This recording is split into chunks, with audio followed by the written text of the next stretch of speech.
अच्छा, तो क्लास को ऑफिशियली हम स्टार्ट कर रहे हैं। लास्ट क्लासेस से हमने टेलवेंट सीएसएस पढ़ना स्टार्ट किया है। तो टेलवेंट सीएसएस क्या है, मैंने आप लोगों को क्या बताया उसका ज़रा बताएं। टेलवेंट सीएसएस क्या है? कोई आपसे पूछे व्हाट इज़ टेलवेंट सीएसएस, सो आप क्या जवाब देंगे इनको? फ्रेमवर्क है या लाइब्रेरी है? फिर आपसे वो पूछेंगे फ्रेमवर्क है या लाइब्रेरी है। फ्रेमवर्क है। कहाँ पे लिखा हुआ है फ्रेमवर्क है? कहीं देखा है आप लोगों ने? जैसे इसकी जो ऑफिशियल साइट है टेलवेंट सीएसएस, हम सर्च करते हैं और इसके ऑफिशियल साइट को ओपन करते हैं तो यहाँ पे लिखा हुआ होता है आ यूटिलिटी फॉर सीएसएस फ्रेमवर्क। ठीक है, उसके ऑफिशियल साइट ने बता दिया कि ये फ्रेमवर्क है, तो इससे हमें पता चल गया ये फ्रेमवर्क है। अच्छा, एक फ्रेमवर्क भी होता है और दूसरा लाइब्रेरी भी होता है। ठीक है, तो आप लोगों को मैंने बताया है। स्क्रीन शेयर हो रही है? ऐसे डिस्कनेक्ट। एक होता है फ्रेमवर्क और एक होता है लाइब्रेरी। तो दोनों वैसे तो सेम ही है ऑलमोस्ट, और इनका जो फ़ायदा है सेम। वो फ़ायदा क्या है कि दोनों में आपको बनी बनाई चीज़ें मिलेंगी। ठीक है, जो काम हर वेबसाइट बनाने के लिए किया जा रहा है। ठीक है, आप सबको पता है कि वेबसाइट बनाने के लिए एक नैप बार तो हमेशा बनाना है। ठीक है, अब वो किसी ने बना कर रख दिया, उसको क्या करेंगे डेवलपर्स उसको यूज़ करेंगे और अपने डिज़ाइन के अकॉर्डिंग उसको चेंज कर लेंगे। तो उनको क्या होगा कि बेसिक कोड खुद नहीं लिखना पड़ेगा, उसको कोड मिल जाएगा और वो चेंजेस कर सकता है। उसके लिए आसानी हो जाएगी कि टाइम उसका सेव हो जाएगा और जल्दी काम हो जाएगा। ठीक है, ये आपको फ्रेमवर्क भी देते हैं और लाइब्रेरी भी देता है। आगे जाके आप रिएक्ट.जेएस पढ़ रहे होंगे, वो जावास्क्रिप्ट की लाइब्रेरी होगी। ठीक है, तो भाई अगर ये दोनों ही सेम काम करते हैं तो दोनों का एक ही नाम होना चाहिए ना, अलग नाम क्यों है? फ्रेमवर्क और लाइब्रेरी, थोड़ा सा डिफरेंस है इसमें। फ्रेमवर्क में क्या होता है कि इसकी अपनी चीज़ें होती हैं, इसके अपने रूल्स रेगुलेशंस होते हैं, उसको आपने फॉलो करना होता है और इसको अप्लाई करने के लिए इसकी डॉक्यूमेंटेशन को पढ़ना बहुत ज़रूरी है ताकि आपको समझ में आए कि इसको अप्लाई करना कैसे है। लाइब्रेरी क्या होता है कि इसमें भी आपको चीज़ें पहले से मिलती हैं, लेकिन इसमें यह है कि आप अपनी मर्ज़ी से इसको यूज़ कर सकते हो। ठीक है, तो हम ऐसे कह सकते हैं कि फ्रेमवर्क कॉल्स यू। ठीक है, यू कॉल लाइब्रेरी। वालेकुम अस्सलाम। वालेकुम अस्सलाम। ठीक है, ये बात समझ में आ रही है कि फ्रेमवर्क जो है वो आपको कॉल करता है, इसका मतलब है कि आपको फ्रेमवर्क के अकॉर्डिंग चलना पड़ता है। और दूसरा क्या है? लाइब्रेरी। ठीक है, लाइब्रेरी क्या है कि आप जो है उसको कॉल करते हो, मतलब अपने अकॉर्डिंग उसको यूज़ कर सकते हैं। सही, तो ये जो है बिल्कुल बेसिक सी बातें हैं, आप लोगों को पता होना चाहिए। बहुत पूछते हैं इंटरव्यू में ना, वाइवास में बहुत पूछा जाता है कि आप जिस भी टेक्नोलॉजी पे काम कर रहे हो आपको जो है उसकी इन्फॉर्मेशन होनी चाहिए कि वो क्या चीज़ है। वालेकुम अस्सलाम। जी जी। यहाँ पे जो है आप लोगों को जो है ना इधर इधर एआईटी के जो है ना बैग्स लेने। अभी मुझे लोग लेवल 2 जाएंगे ना, आपका लेवल 2 होगा जी। तो आप लोगों ने एआईटी के बैग ले लें, नीचे एडमिन के ऑफिस से मिल जाएंगे। सिर्फ 800 रुपये उसकी प्राइस है, लेकिन सब स्टूडेंट है एक बैग लास्ट में लेना। जो आप लोग लेकर आते हैं ना 7 बैग, कोई भी अपना सामान वगैरह रखने के लिए, तो एक बैग आप लोगों ने लास्ट में लेना है। तो जब भी आपके पास पैसे हो तो आप नीचे एडमिन के ऑफिस से एक बैग ले लीजिएगा। ठीक है, 800 प्राइस है।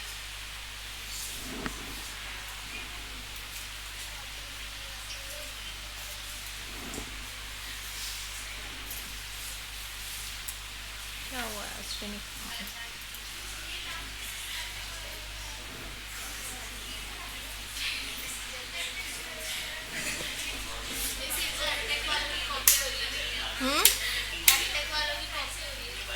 पता नहीं कैसे भी है,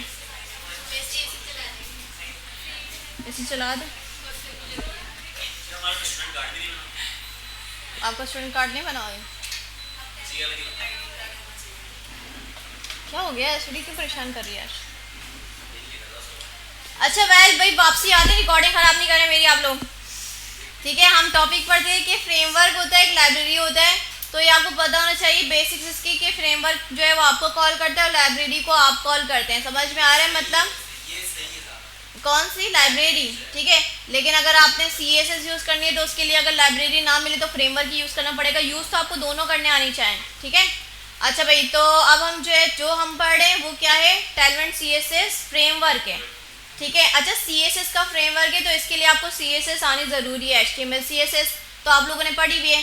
अच्छा, इसका फ़ायदा क्या है कि ऑब्वियसली ये आपको rapidly build modern website without ever living your HTML।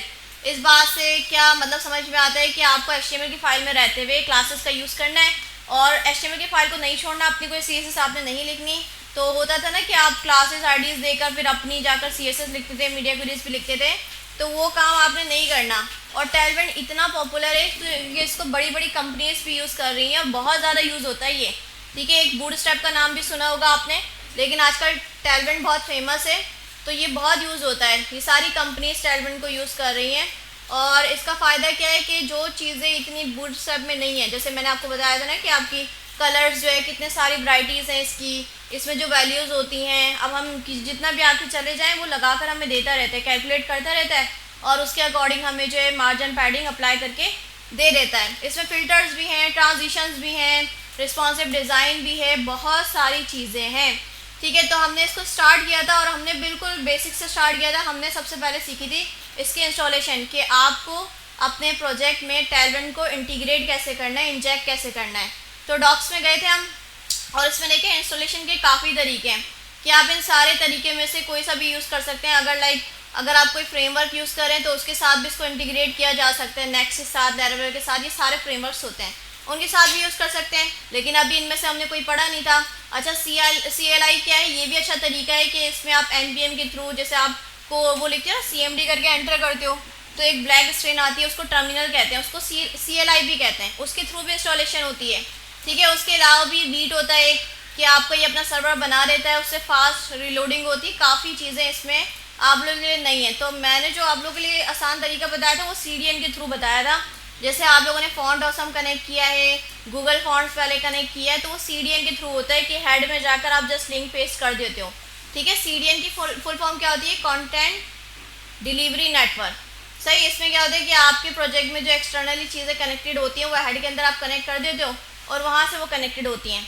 अच्छा, ये वाला तरीका बहुत सिंपल था कि हमने जैसे स्क्रिप्ट का टैग कॉपी किया था और उसको पेस्ट कर दिया था। किस तरह से, जैसे मैंने स्क्रिप्ट को किया, एक फोल्डर बना लिया जिस तरह से आप बनाते हुए हो, उसको VS कोड में आप लोगों ने खोल लिया। ठीक है, ये टर्मिनल होता है, इसको CLI भी कहते हैं। सही, इसके थ्रू भी इंस्टॉलेशन होती है टैलवेंट की, लेकिन अभी हम वो नहीं देख रहे हैं। अभी आप लोगों के लिए आसान तरीका रख रहे हैं ताकि जितना आप लोगों ने पढ़ा है उसके अकॉर्डिंग आप लोगों को समझ में आए, वरना अगर मैं अभी इंस्टॉलेशन सिखा दूँगी ना, आप लोग बहुत ज़्यादा कंफ्यूज हो जाएंगे। अच्छा, HTML का पेज होता है सिंपल सा, इसमें स्ट्रक्चर आप लोग बनाते हो और इसमें जो है आपको कहाँ कनेक्ट करना है, यहाँ पे कहीं पे भी आप जो है हेड के टैग के अंदर स्क्रिप्ट को पेस्ट कर दें। ठीक है, फिर आप जो है कुछ भी हेडिंग वगैरह लिख कर देखें, हेलो टैलवेंट। ठीक है, गो लाइव करके देखते हैं कि टैलवेंट कनेक्ट हो गई है, तो आपको फ़ौरन से इसका फॉन्ट स्टाइल जो है चेंज होता हुआ नज़र आता है। देखिए इस तरह से। सही है, बाकी जो इसकी क्लासेस हमने कुछ एक्सप्लोर की थी कि अगर आपने बैकग्राउंड वगैरह लगाना तो BG की क्लासेस होती हैं। ठीक है, और इसमें जो है जैसे हमने स्लेट लगाना है, स्लेट मेरे ख्याल में ब्लैक होती है इसकी शायद, हाँ ऐसे कुछ होती है ब्लैक में ना, और अगर वाइट कलर करना है तो टेक्स्ट वाइट। इस तरह की काफ़ी क्लासेस हमने देखी थी, सर्च भी किया था और उसको समझते समझते हम लोगों ने अप्लाई भी की थी। अच्छा, तो मैंने एक्सटेंशन भी बताई थी आपको कि अगर आपको क्लासेस खुद से मैनुअली लिखना पड़ रहा है तो आप इसकी एक एक्सटेंशन भी डाउनलोड कर सकते हो। कौन सी वाली, टैलवेंट CSS। ठीक है, ये इंस्टॉल कर लिएगा आप लोग भी, मे बी मैंने पता नहीं लास्ट क्लास में किए नहीं किए, मेरे पास दोबारा बटन आ रहा है इंस्टॉल का। अच्छा, इससे फ़ायदा क्या होगा कि आपके पास सजेशंस आएंगे, आप लोग क्लास लिखने जाओगे तो सजेशंस आपके पास आ रही होंगी। अच्छा, ये जो तरीका हमने लगाया है CDN वाला, इसमें एक बात लिखी हुई है कि use the play CDN try Tailwind right in the browser without any build setup. ठीक है, स्टेप मतलब आप फटाफट से जो है इसको कनेक्ट कर सकते हो ब्राउज़र में, मतलब आपका इंटरनेट HTML का पेज कहाँ पे चल रहा है, ब्राउज़र में चल रहा है, तो वहाँ पर इसको आप जो है ट्राई कर सकते हो। ठीक है, the play CDN is design for development purposes only and is not intended for production. मतलब कह रहे हैं कि आप इसको ना डेवलप कर सकते हो, क्योंकि डेवलपर जो होता है वो कोडिंग वगैरह करते हैं, और एक होता है प्रोडक्शन वाला कि आपने जब अपना प्रोजेक्ट कंप्लीट कर लिया, अपना जो है बस हो गया कि भाई अब इसको फाइनल करना है, इसको आपने गूगल पे जो है लाइव करना है, उसके लिए प्रोडक्शन करनी पड़ती है। ठीक है, तो उस चीज़ के लिए अगर आप सीख रहे हो तो उसके लिए सही है, पर्पस डेवलपमेंट पर्पस के लिए सही है। लेकिन अगर आपका जो है आगे का इरादा है कि आपको इसको जो है पब्लिकली लोगों को देना है, इसको साइट को लाइव करना है, इसको प्रोडक्शन पर डालना है, तो उसके लिए ये तरीका बेहतर नहीं है। ठीक है, अच्छा, तो फिर हमें ये तरीका फॉलो नहीं करना चाहिए। अगर आप किसी वाकई में किसी अच्छे प्रोजेक्ट पे काम कर रहे हो, किसी कंपनी का प्रोजेक्ट है, टाइमलाइन यूज़ कर रहे हो, तो आपको ये CDN वाला तरीका यूज़ नहीं करना चाहिए, आपको CLI वाला तरीका यूज़ करना चाहिए। अच्छा, ये मुश्किल नहीं है, इसमें सिर्फ कुछ इंस्टॉलेशन होगी और उससे ये कनेक्ट हो जाएगा। लेकिन मैं अभी आप लोगों को ये नहीं सिखा रही, ठीक है, मैं आप लोगों को सिखाऊंगी, लेकिन आप थोड़ा टैलेंट को जो है ना, अभी टैलेंट स्टार्ट में समझ नहीं आ रही होगी आप लोगों को, थोड़ी सी क्लासेस हो जाएं, आप लोगों को टैलेंट के साथ खेलना आ जाए, वेबसाइट्स बनानी आ जाए, फिर ये इंस्टॉलेशन वाला तरीका भी मैं आपको बता दूंगी। सही, इसमें फोल्डर्स वगैरह बनाने होते हैं, Node.js को इंस्टॉल करना होता है, ये कुछ चीज़ें बता रहे हैं, कमांड चलानी होती है, तो ये सारी चीज़ें इम्प्लीमेंट होंगी, ठीक है। क्योंकि चल तो अभी हमारी टैलेंट सही रही है, सारी क्लासेस चल रही है, सब कुछ चलेगा, लेकिन ये प्रॉपर तरीका नहीं है। जो बेस्ट प्रैक्टिस होती है ना एक प्रोजेक्ट बनाने के लिए, ये तरीका बेहतर नहीं है। सही, बेहतर तरीका CLI वाला है, या बीट वाला यूज़ कर लें, पोस्ट CSS या किसी फ्रेमवर्क के साथ इंटीग्रेट कर लें, ठीक है। जस्ट उसको इंटीग्रेट करना है, इंस्टॉलेशन का तरीका डिफरेंट हो जाएगा। सही, लेकिन अभी हमने स्क्रिप्ट वाला किया है CDN के थ्रू, तो हम इसी से अभी काम चला रहे हैं कि थोड़ा टैलेंट को समझ लें, इंस्टॉलेशन हम इसको चेंज कर लें, कोई मसला नहीं है। कोई सवाल तो नहीं है, कोई मसला तो नहीं है, ठीक है, कंफ्यूज नहीं होएगा, आप सही जा रहे हैं, ठीक है। टैलेंट की क्लासेस आप देख रहे हैं, एक्सप्लोर कर रहे हैं, मीडिया वीडियोस आपने पढ़ी है, इसमें सही है। बस अभी जो है, फिर मैं आपको 2-3 क्लासेस के बाद ये भी सिखा दूँगी इंस्टॉलेशन का तरीका। इसमें थोड़ा सा झंझट है कि आपको फोल्डर्स बनाने पड़ते हैं, कमांड चलानी पड़ती है, ठीक है, फिर आपको जो है package.json की फ़ाइल होती है, इसमें नोड मॉड्यूल्स होते हैं, बहुत सारी फाइल्स बन जाती हैं। फिर उसको मैं आपको समझाने बैठूंगी ना, तो आप लोगों को ऐसा लगेगा बहुत मुश्किल हो गया कोई, तो इस वजह से मैं आपको भी नहीं करवा रही। पहले आप टैलेंट में इंटरेस्ट डेवलप कर लें अपना, ठीक है, वेबसाइट्स बना लें, थोड़ा बहुत आपको आ जाए, फिर हम आपको वो भी सिखा देंगे। सही, अच्छा भाई, आगे हम बढ़ते हैं कि हमने इस तरह से पैडिंग, मार्जिन और भी बहुत सारी क्लासेस को एक्सप्लोर किया था। इस तरह से एक्सप्लोर करने के लिए बहुत सारी क्लासेस हैं। देखें, इसके डॉक्यूमेंटेशन में ये सारा कुछ आपको फॉन्ट फैमिली लगाना है, फॉन्ट स्टाइल लगाना है, CSS में जितने भी आपने प्रॉपर्टीज़ काम वाली पढ़ी ना, जो एक्चुअली यूज़ होती हैं, उसकी ये सारी क्लासेस आपको देगा। अब हमें ये याद रखने की ज़रूरत नहीं है, ठीक है, हमने जस्ट इसको समझ लिया, पढ़ लिया। अब हम कोई चीज़ भूल भी जाते हैं ना, तो यहाँ पे सर्च का ऑप्शन है, तो हमें CSS की प्रॉपर्टी जस्ट लिखनी है, ये हमें क्लास बता देगा। अगर फिर भी आपको मैनुअली लिखना पड़ रहा है, तो एक्सटेंशन मैंने आपको बताया है, वो आपकी हेल्प करेगा। सही है, अब एटलीस्ट आप लोगों को आइडिया हो गया कि टैलेंट क्या है, किस तरह से यूज़ करना है।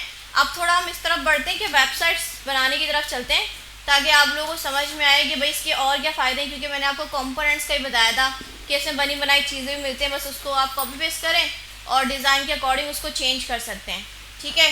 लेकिन एक बात ये भी है कि लेट सपोज अगर मुझे कोई ऐसी चीज़ लगानी है जो टैलेंट के पास है ही नहीं, लेट सपोज मुझे कोई ऐसा कलर लगाना है जो टैलेंट के पास है ही नहीं, तो हम क्या करेंगे, टैलेंट के पास तो है ही नहीं, फिर हमें अपना लगाना पड़ेगा। तो वो चीज़ हम देख लेते हैं कि अपनी कस्टमाइजेशन अगर करनी हो ना आपको, तो वो कैसे करोगे। आप जिस तरह से अपनी CSS की फ़ाइल बनाते हो, तो आप बनाओ, टैलेंट वाली फ़ाइल ऊपर रहेगी, स्क्रिप्ट का टैग लगा हुआ है उसकी जावास्क्रिप्ट पे सारी। उसके बाद आपकी जो CSS की फ़ाइल बनती है वो उसी तरह से बनेगी, style.css। अच्छा, ये सीक्वेंस देख लीजिएगा कि उसकी फ़ाइल ऊपर होनी चाहिए, आपकी नीचे होनी चाहिए, क्योंकि आपकी जो HTML की फ़ाइल या कोई भी फाइल होती है ना, वो टॉप टू बॉटम चल रही होती है।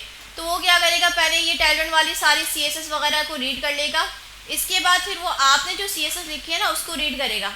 तो अगर आपने कोई चीज़ इंप्लीमेंट की होगी या ओवरराइट की होगी, तो वो आपकी चीज़ मानेगा। याद है ना, CSS में हम 1-2 प्रॉपर्टीज रिपीट करते हैं, तो जो लास्ट वाली होती है वो चल रही होती है, ठीक है। ये फ्लो ऑफ डॉक्यूमेंट होता है, कोई भी डॉक्यूमेंट का कोड इस तरह से काम कर रहा होता है। अच्छा, हम जाते हैं style.css और मैं क्या करता हूँ, H1 को बैकग्राउंड कलर दे देते हैं हम।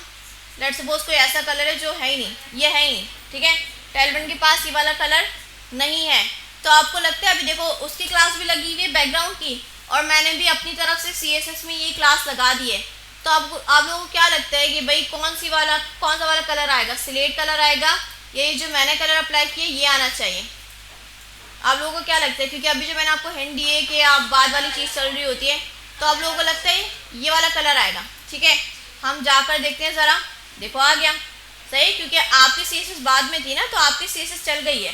तो इस तरह से अगर आपने कोई कलर लगाना है, कुछ CSS लिखनी है जो टैलेंट के पास नहीं है, तो आप इस तरह से अपनी CSS भी अप्लाई कर सकते हैं, ठीक है। लेट सपोज मैंने इसको क्लास दी, जैसे H1 किया ना, डायरेक्ट किया ना, मैंने कोई क्लास के थ्रू करना है, तो मैंने अपनी कोई क्लास दे दी बैकग्राउंड, ठीक है, बैक के नाम से, चलो ये मेरी क्लास है, तो मैंने अपनी क्लास को भी इस तरह से सिलेक्ट कर लिया, कोई मसला नहीं है, ठीक है। इस तरह से सिलेक्ट किया, कॉन्फ़िगर प्रिटियर किया हुआ था, ठीक है। तो लास्ट में आपकी ही चल रही है, ठीक है, उसका बैकग्राउंड चला, फिर ये वाली क्लास चली, फिर लास्ट में आपकी क्लास चली, तो आपकी क्लास में जो कलर था वो अप्लाई हो गया इसके ऊपर। सही, तो इस तरह से अगर आपको कोई चीज़ अपने अकॉर्डिंग करनी हो टाइलरेंट में तो आप अपनी CSS की फ़ाइल बनाकर बस सीक्वेंस का थोड़ा ख्याल रखिएगा, अपनी CSS की फ़ाइल बाद में लगानी है ताकि आपकी बाद में चले। क्योंकि अगर मैं इसको इस तरह से कर दूंगी कि पहले मेरी CSS चलेगी, पहले मेरा कलर लग गया, अब फिर टाइलरेंट का लगना था, लेकिन अब भी क्या हुआ, ये क्लासेस में देख रहे हैं, अच्छा होना क्या चाहिए, तो चलो पहले मेरा कलर लगा, सही है, फिर टाइलरेंट वालों का कलर लगा, तो स्लेट चलना चाहिए था, लेकिन आप क्लासेस में भी देखें कि स्लेट कलर पहले लगा और बैक का कलर पहले लगा। अगर मैं इसकी सीक्वेंस को चेंज कर दूं तो आपको लगता है अब चेंज हो जाएगा? अब चेंज हो जाएगा, क्योंकि अब क्या है, मेरी फाइल की कोडिंग पहले चलेगी, सही, यहाँ पे जब लाइन आएगी तो ये वाला बैकग्राउंड कलर अप्लाई हो जाएगा, ठीक है। फिर ये वाली जो टाइलरेंट की CSS चलेगी इसके थ्रू स्लेट कलर अप्लाई होगा, ठीक है। आप कोड में भी देखें, क्लासेस का भी सीक्वेंस है कि बैक में पहले कौन सा कलर आएगा जो मैंने लगाया है, फिर कौन सा आएगा, टाइलरेंट वाला आना चाहिए, फिर टेक्स्ट वाइट आना चाहिए। अच्छा भाई, अब भी चेंज नहीं हुआ, ये तो देखते हैं ज़रा, हमारा ही चल रहा है, ये कलर हमारा ही चल रहा है।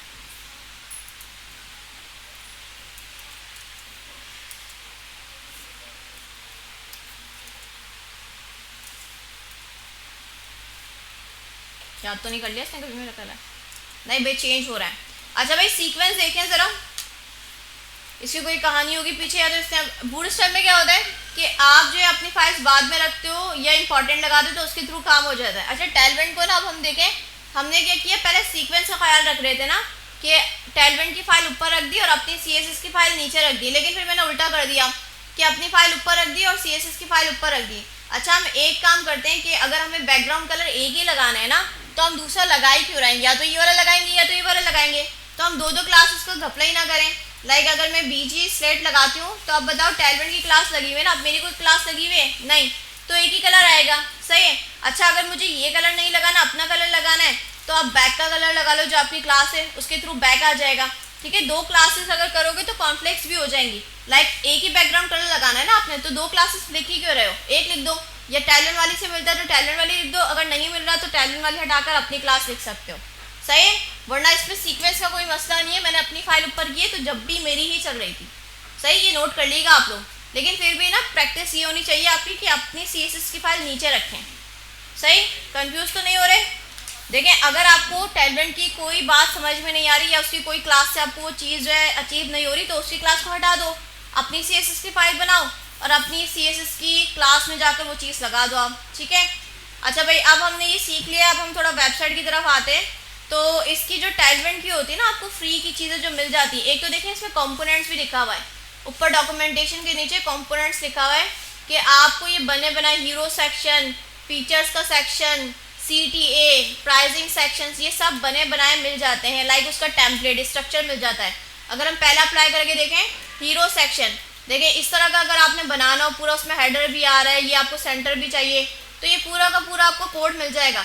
अच्छा, इसमें जो फर्स्ट वाला है ना, ये आपको फ्री मिलेगा। इसके बाद की जो डिज़ाइन से लिखा हुआ है गेट द कोड, ये नीचे वाले सब पेड हैं, ठीक है। तो इसने क्या किया हुआ है कि अपने डॉक्यूमेंटेशन में जो पहला कंपोनेंट है ना, जो पहला स्टाइल है, वो तो आपको फ्री में दिया हुआ है। अच्छा, मुझे इसका कोड चाहिए तो मैंने कोड पे क्लिक किया और इसको कॉपी कर लिया, सही है। अच्छा, देखते हैं ज़रा, अगर हम इसको पूरा एग्जैक्टली पेस्ट कर देंगे तो वाकई में ये चीज़ आ जाएगी। मैंने पूरा पेस्ट कर दिया, ठीक है। जाकर हम देखें ज़रा, ये मैंने जूम भी किया है, ये देखें पूरा हीरो सेक्शन आ गया, सही है। अब इसका फ़ायदा भी क्या है, ये रिस्पॉन्सिव भी होगा। मैंने चेक किया कि वाकई में रिस्पॉन्सिव है। देखें हैमबर्गर भी आ रहा है, वाओ, देखें ये भी आ रहा है, बना है, और ये रिस्पॉन्सिव भी है। इसको टैबलेट पे खोलें, आप मोबाइल पे खोलें तो बेहतरीन दिख रहा है आपको, सही है। स्ट्रक्चर आपको दे दिया, लेकिन आपका डिज़ाइन ऐसे तो नहीं होगा ना, उसका लोगो डिफरेंट होगा, उसमें लिंक्स के नाम होंगे, हो सकता है ये यहाँ पे हो, बटन चेंज हो, उसका कलर चेंज हो, लेकिन उसका जो स्ट्रक्चर है ना कि आपको रिस्पॉन्सिव बनाकर दे दिया और नैप बार का लुक दे दिया और हीरो सेक्शन दे दिया कि सेंटर करने के लिए आपको कितना कुछ करना पड़ता है CSS में, और हर डिवाइस पे जाके आपको फिर अलग अलग पैडिंग ख़त्म करनी पड़ती है, बहुत सारे होते हैं। अभी देखें विद इन सेकंड मैंने जस्ट उसका स्ट्रक्चर कॉपी पेस्ट किया है। अब स्ट्रक्चर के ऊपर ना अब हम अपने डिज़ाइन के अकॉर्डिंग इसको चेंज कर सकते हैं। हमें लोगो चेंज करना है, हमें पता है कि इमेज का टैग होता है, हमने HTML CSS पढ़ी हुई है, तो हम इसमें सर्च कर सकते हैं कि भाई इसने इमेज किस में लगाई होगी। इसमें इमेज देखें, इमेज का टैग ये लगा हुआ है। अगर मुझे अपनी कोई इमेज लगानी है तो यहाँ पे SRC उसका चेंज किया जा सकता है। मैंने कलर चेंज करना है तो इसका कलर हटा सकते हैं हम, ठीक है, और आपने अपने ये कंटेंट को चेंज करना है तो यहाँ पे आप सब सर्च कर सकते हैं, प्रोडक्ट वगैरह ये सब आपको चेंज करके दे सकता है। ठीक है, एक इसका यहाँ पर मिलता है कि ऑफिशियल जो डॉक्यूमेंटेशन में, इसमें कहाँ पे सर्च किया था हमने, कंपोनेंट्स में। अच्छा, कंपोनेंट्स क्या होते हैं कि आप जो पूरी वेबसाइट बनाते हैं ना, उसका एक एक जो पीस होता है, आप पीस ऑफ यूआई, जैसे नैव बार हो गया, हीरो सेक्शन हो गया, जिससे मिलके आपकी वेबसाइट बनती है, वो जो एक एक पीस होता है उसका हम बोलते हैं कंपोनेंट। क्या कहते हैं? कंपोनेंट। ठीक है, तो एक तो इसकी ऑफिशियल साइट में मैंने आपको दिखा दिया कि इसमें आपको मिल जाएंगे, ये देखें काफ़ी सारे हीरो सेक्शन। ठीक है, हीरो सेक्शन के अंदर ही वो नैव बार आपको दे दिया था। फीचर्स का मिल जाएगा कि आपको फीचर्स का चाहिए इस तरह का। ठीक है, इस तरह का चाहिए आपको कि एक तरफ इमेज हो और एक तरफ कंटेंट हो, ये भी मिल जाएगा आपको। अच्छा, और देखिए हमें कि किस किस तरह के हेडर सेक्शन, हेडर्स के और भी दे रहा है हमें ये। ठीक है, अच्छा भाई, इस तरह का आपको चाहिए कि सेंटर में कोई चीज़ लिखनी है तो ये बनी बनाई मिल जाएगी। सही, लोगो आपने लगाना हो, और देखते हैं 404 लैंडिंग पेजेस आपको मिल जाएंगे, प्राइसिंग। ठीक है, फूटर्स में मिल जाएगा इसमें। सही, तो इसके लेआउट्स मिल जाएंगे, ये तरीका है। और एक और वेबसाइट है फ्लो बाइट के नाम से, वो भी टेलवेंट की ही आपको कंपोनेंट्स देती है फ्री में। सही है, फ्लो बाइट के नाम से एक इसकी जो है वेबसाइट है, ये आपको टेलवेंट की कंपोनेंट्स फ्री में दे देती है। तो आप कहाँ पे ब्लॉग्स में जाके सर्च कर सकते हो, यहाँ पे देखिए आपको हीरो सेक्शन ये भी दे देगा। अब मैंने सर्च किया इसको, अब मेरा डिज़ाइन है, देखो बहुत जगह से मिल जाएंगे मुझे टेलवेंट के कंपोनेंट्स। अब मुझे अपने डिज़ाइन के अकॉर्डिंग कौन सा अच्छा लग रहा है, कौन सा बेहतर लग रहा है कि मुझे ज़्यादा उसमें चेंजेस ना करनी पड़े और मेरा काम भी हो जाए। अच्छा भाई, ये वाला सेक्शन जो है क्या कह रहा है, हीरो सेक्शन है ये। सही, देखिए इस तरफ होता है ना कि एक तरफ इमेज होती है, एक तरफ आप कंटेंट लिखते हो, तो ये चीज़ बनानी पड़ती है आपको, रिस्पॉन्सिव भी करना पड़ता है। अब मोबाइल पे देखिए खुद ही से रिस्पॉन्सिव है। ठीक है, एक नीचे चला गया, एक ऊपर हो गया है, इस तरह के सेक्शंस मिल जाएंगे आपको। ये देखिए 4 वाले ये आपको फिर फ्लैक्स से बनाने पड़ते हैं, ये आपको बने बनाए मिल जाएंगे। तो ये वाली वेबसाइट देखें, इसको मैं देखिए मोबाइल पर खोलूँ, मोबाइल पर ये ऐसे हो जाएगी, फ्लैक्स ही कर रहे थे ना, कॉलम कर रहे थे उसकी डायरेक्शन, तो ये मोबाइल पर रिस्पॉन्सिव भी है। एक ये तरीका है, और एक और भी तरीका है इसी की, और एक वेबसाइट है टेलवेंट ब्लॉग्स। ठीक है, टेलवेंट ब्लॉग्स। ठीक है, ये टेलवेंट की है, इस पर भी देखें आपको कंपोनेंट्स मिल जाएंगे, कार्ड्स आपको बनाने पड़ते हैं, ये देखिए बने बनाए पड़े हुए हैं यहाँ पे। ठीक है, मोबाइल पर आप इसको देखना चाहो, ये आपको रिस्पॉन्सिव भी होंगे, एक एक करके कार्ड दिखेगा। ठीक है, ब्लॉग्स में आपको कॉन्टेक्ट, आपको फॉर्म्स मिल जाएंगे बने बनाए, देखिए इस तरह का फॉर्म चाहिए आपको इस तरह का फॉर्म चाहिए, ऐसे वाला फॉर्म चाहिए। और ना सिर्फ ये बने बनाए मिलेंगे बल्कि क्या होगा, रिस्पॉन्सिव भी होगा। तो बहुत सारी ऐसी जगह हैं जहाँ पे फ्री में आपको टेलवेंट की चीज़ें मिल जाएंगी। एक मैंने आपको फ्लो बाइट बताया, एक टेलवेंट ब्लॉग्स बताया, और इसकी ऑफिशियल जो साइट है उसमें कंपोनेंट से पहला डिज़ाइन तो आपके लिए फ्री है। ठीक है, 2-3 और भी हैं। ठीक है, उसको भी एक्सप्लोर करेंगे हम। अब हमें देखिए बहुत सारी जगहों से चीज़ें मिल रही हैं, अब हम कोई डिज़ाइन निकालते हैं और उस डिज़ाइन को देखते हुए इनकी चीज़ें यूज़ करते हैं और अपने डिज़ाइन के अकॉर्डिंग उस चीज़ को चेंज करके देखते हैं। सही, तो आज की क्लास हम ऐसा कर लेते हैं कि एक जो है हम नैबर बना लेते हैं और हम जो है एक हीरो सेक्शन बना लेते हैं। सही, अच्छा भाई, फिग्मा के डिज़ाइंस मैंने आप लोगों के साथ शेयर किए हुए थे, तो मैं कोई निकाल लेती हूँ ज़रा कि आप लोग की अब वेबसाइट भी बन जाए और किस तरह से इनके डिज़ाइन, इनके टेम्पलेट्स को यूज़ करते हुए आपने चीज़ें बनानी है वो भी आपको आ जाए। शायद सिसबॉट में डाला हुआ है, फिग्मा पढ़ाया नहीं, चलिए तो अच्छा हो गया। फिग्मा पे अकाउंट बना लिया था ना आप लोगों ने, सही है, इसको भी हाथ के हाथ क्लियर कर देंगे। हाँ जी, उस दिन बनाया था। देखिए डाउन वाली है, इसमें बहुत सारे पेजेस हैं, सही है, फिर वहाँ से निकालेंगे।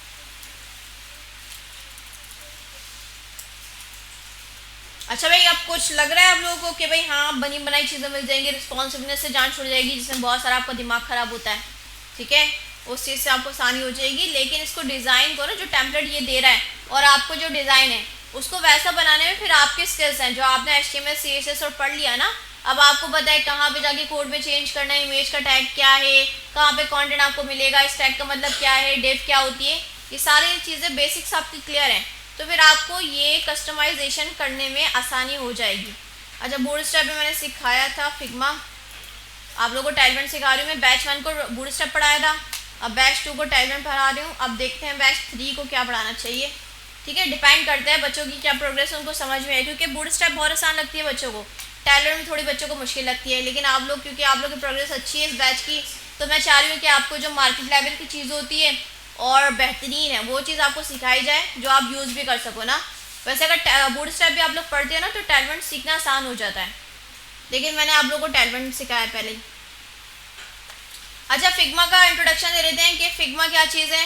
कि आप लोगों को पता है कि आप वेबसाइट बनाते हो तो आपको डिज़ाइन नहीं बनाना पड़ता, आप कोडर्स हो, डेवलपर्स हो, प्रोग्रामर्स हो, आप लोगों को जो है डेवलप करना पड़ता है। डिज़ाइनर्स का काम क्या होता है कि आप जो बनाओगे वो दिखेगा कैसा, इसको कहते हैं यूआई, यूज़र इंटरफेस। कि यूज़र के सामने जो आप वेबसाइट्स पे दिखा रहे हो, बटन्स, इमेजेस किस तरह से दिखेगी, क्या कलर्स होंगे, क्या उसमें डालना चाहिए कंटेंट, ये सारा क्या होता है यूआई। अब ये हम डिसाइड नहीं करते हैं, इनके लिए क्या होते हैं यूआई यूएक्स डेवलपर्स होते हैं, वेब डिज़ाइनर्स होते हैं, वो ये बना कर देते हैं। ठीक है, मॉकअप भी बोलते हैं हम इसको, कि आपकी वेबसाइट का डिज़ाइन है। अब आपको जब ये मिलता है कोडर्स को, तो वो क्या करते हैं कि इसको कोड में कन्वर्ट करते हैं, कि जो डिज़ाइन है फिर उसको HTML CSS जो भी उन्होंने सीखा है उसके थ्रू करके उसमें कोड में कन्वर्ट किया जाता है, ताकि कोई भी एक लिंक हो उस पर बंदा जाए और वेबसाइट को विजिट कर सके। सही, तो ये फिग्मा बहुत अच्छा है, इस पर कोई भी जो है 4-5 लोग मिलकर जो है इसमें जो है वो लाइव कोडिंग कर सकते हैं, सॉरी लाइव जो है वो कोलैबोरेशन कर सकते हैं। जैसे आप लोगों को याद हो उस दिन सब जो है होवर कर रहे थे तो सबके यहाँ पे नेम शो हो रहे थे गूगल अकाउंट्स के। ठीक है, तो ये लाइव इस पर जो है कॉन्ट्रीब्यूशन होता है, कोलैबोरेशन होता है। अच्छा, इसको सिंपल बनाते कैसे, सिंपल आप कंटिन्यू विद गूगल कर सकते हो और अकाउंट बन जाएगा। अकाउंट बनाने में किसी को कोई प्रॉब्लम तो नहीं आया, बन गया रहा सबका। ठीक है, अच्छा तो अब मैं क्या करती हूँ कि फटाफट से आपको ये डिज़ाइन शेयर करती हूँ और आपको बताती हूँ कि अगर आपने ये डिज़ाइन चेक करना है ना, इसमें चीज़ें होती है, जूम इन करना है, जूम आउट करना है, इसको उठा के इधर रखना है, कोई चीज़ आपने इसमें निकालनी है, इमेजेस को एक्सट्रैक्ट करना है। क्योंकि अभी तक के हमें याद है सॉर्ट एंड पेपर वाली वेबसाइट में से इंस्पेक्ट करते थे और उसमें से जाके इमेज के टैग के थ्रू हम उसकी इमेजेस को निकाल रहे थे। लेकिन इस डिज़ाइन में से हम कलर्स कैसे निकालेंगे, ठीक है, कोई इमेज को कैसे निकालेंगे, कोई हमें पता करना है कि भाई इसके ऊपर क्या लगा हुआ है, कौन सा फॉन्ट फैमिली है, ये सारी चीज़ें हम डिज़ाइन से पता करेंगे। तो आप लोग फटाफट से गूगल अकाउंट लॉगिन करें अपने, और मैं आपको ये डिज़ाइन शेयर कर रही हूँ ताकि एटलीस्ट ये डिज़ाइन तो आए आपके पास। फिर हम टैलेंट को यूज़ करते हुए इसको हम बनाते हैं। सही, अच्छा ये बताएं कि अकाउंट बना हुआ है आप लोगों का फिग्मा का, सबका? कंटिन्यू विद गूगल कर लें, हम अकाउंट लॉगिन कर लेंगे गूगल का अकाउंट, मोबाइल वगैरह लेकर आए, वेरिफिकेशन हो जाएगी। चलें फिर जल्दी से अकाउंट लॉगिन करें, फिग्मा पे जाएं, उसको कंटिन्यू विद गूगल करेंगे, अकाउंट बन जाएगा। इतना सिंपल है। वो कुछ क्वेश्चंस आपसे पूछ ले, हो सकता है कि आपसे पूछे आपकी क्वालिफिकेशन क्या है, आप किस पर्पज़ के लिए यूज़ कर रहे हो, तो वो छोटे मोटे सवालों के आप जवाब दे देना।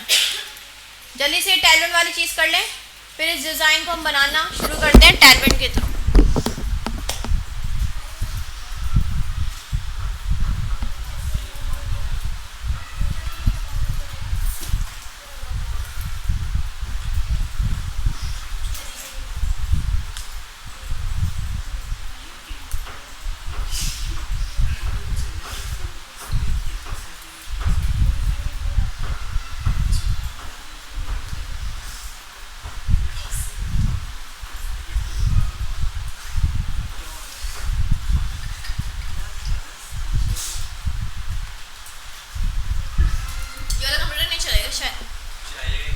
ये खराब है, वो भी नहीं चल रहा था लास्ट टाइम। ये वाला ट्राई करना, ये वाला है क्या क्या उर्दू सेटिंग्स में जाओ, कैसे जाएंगे यहाँ से? हाँ, इसमें सेटिंग्स में जाओ,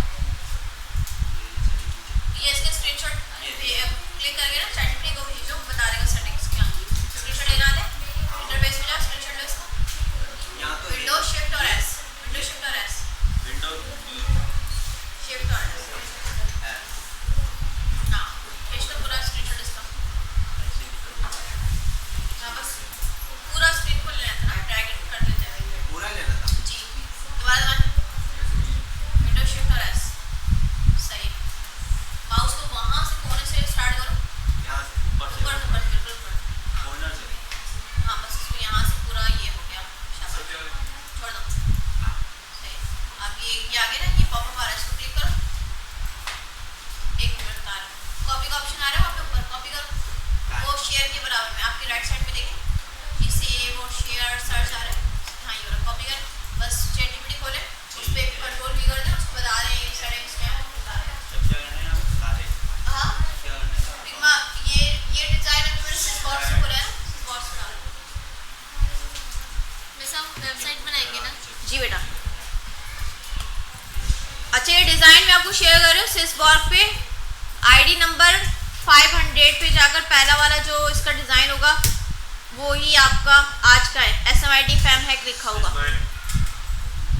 यस, स्विसबॉर्ग, SYSBORG। अगर किसी का फिग्मा का अकाउंट बना हुआ है फिर वो करिएगा ये डिज़ाइन के लिए। फिग्मा का अकाउंट बन गया, स्विसबॉर्ग खोलें आप, गूगल पे जाएं, SYSBORG लिखें, स्विसबॉर्ग। क्लास आईडी लिखेंगे आप 500।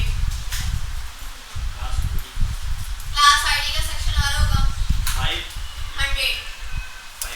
हाँ, एंटर कीजिएगा, उसमें पहले जो लिंक आ रहा है ना SMIT फैम हैक लिखा होगा। यस, वो खोले आप, वो ये डिज़ाइन है जो मैं आपको शो करवा रही हूँ। यस, SYSBORG, बस इस बोर्ड लिखें, एंटर कर देंगे, पहले लिंक आ रहा होगा क्लिपबोर्ड,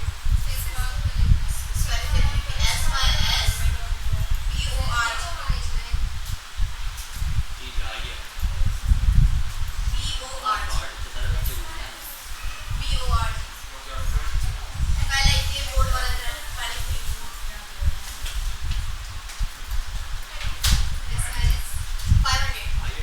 500 लिखकर एंटर कीजिएगा। सही है, इस डिज़ाइन को जूम करें जरा, टच पैड से होता है। हाँ, शाबाश। 500 आईडी नंबर 500। हाँ हाँ, पहली वाली जो है लेटेस्ट वाली उसको ओपन कर दें। जो पहली वाली आ रही है ना SMIT फैम हैक लिखा हुआ है, वो वाली ओपन कर दें आप जी। पहली वाली फिग्मा का अकाउंट बना लिया, क्या कह रहे हैं, गूगल की इनवाइट अदर्स ने इसको स्किप कर दें, स्किप कर इनवाइट वगैरह नहीं कर रहे हैं।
जूम इन जूम आउट, ठीक है।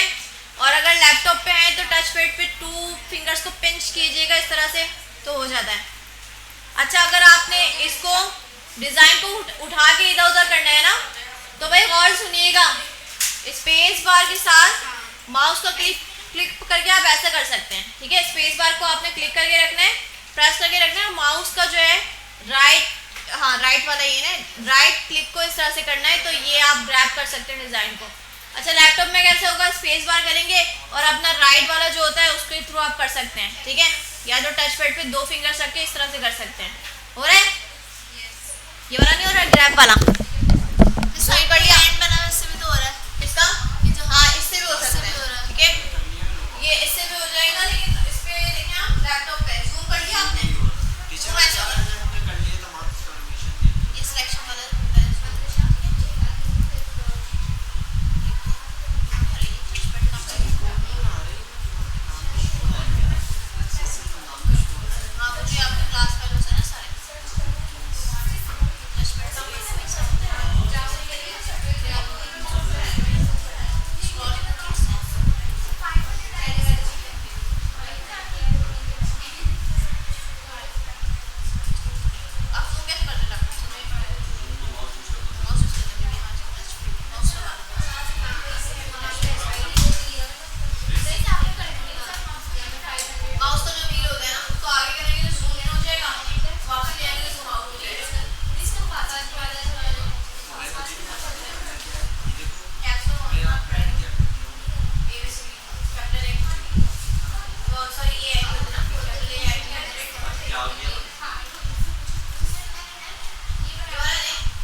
देखते हैं कि अगर हमने कोई इमेज इसमें से निकालनी हो ना, जैसे लोगो लगा हुआ है, कोई भी इमेज हमें चाहिए डाउनलोड करनी है, तो अभी हम जैसे इसकी बात करें, ये जो लोगो लगा हुआ है नेक्स्ट एंड, ठीक है, क्या करना है, आपने डबल क्लिक करना है, ठीक है, आपने डबल क्लिक किया, कंटिन्यू किया मैंने गूगल से, सही है।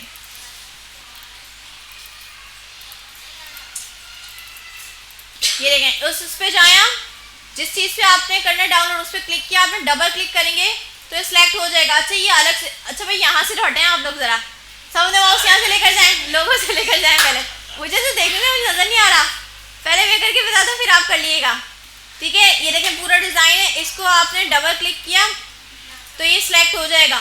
अच्छा फिर ये एक्सपोर्ट का ऑप्शन साइड में दिख रहा है राइट की तरफ, ठीक है, प्रीव्यू में देखें आपको बता भी रहा है कि ये इमेज सिलेक्ट हुई भी है, इसको आपने डाउनलोड करना है तो एक्सपोर्ट कर लीजिएगा, ये आपको डाउनलोड करके दे देगा, सिंपल ऐसे ही, सही है। जस्ट इसको डबल क्लिक करके पूरी लेयर को सिलेक्ट कर लिया, एक्सपोर्ट में गए और उसको डाउनलोड कर लिया, एक्सपोर्ट कर लिया, तो बस इस तरह से आपकी कोई भी इमेज डाउनलोड हो जाएगी।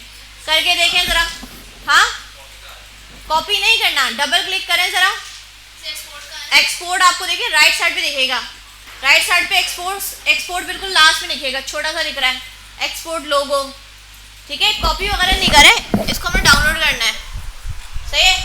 एक्सपोर्ट दिख रहा है, हो गया, गुड। अब उस फाइल को